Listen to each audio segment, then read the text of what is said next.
عصام بيه شرف رئيس الوزراء الاسبق اللي بيختار الموجودين كلهم اللي في مصر كلهم، والنماذج الناجحه كان بيروحوا امريكا ياخدوا دراساتهم، بيتلقوا بيه دراساتهم موجوده في خارج منح من الولايات المتحده. طب احنا ليه ما نعملش كده؟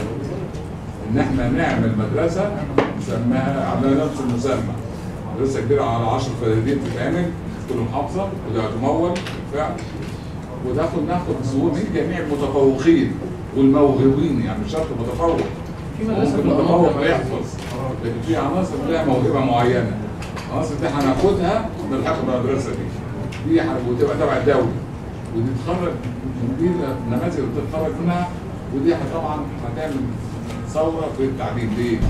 لان هيبدا تنافس بالناس كلها، انك تخش المدرسه دي، وهنبعد بقى عن الكلام اللي احنا بنسمعه في البلاد ده، ونبدا بعد كده نتوسع في المكان. هنعمل تجربه في كل محافظه ان شاء الله. في حد عاوز يسال سؤال؟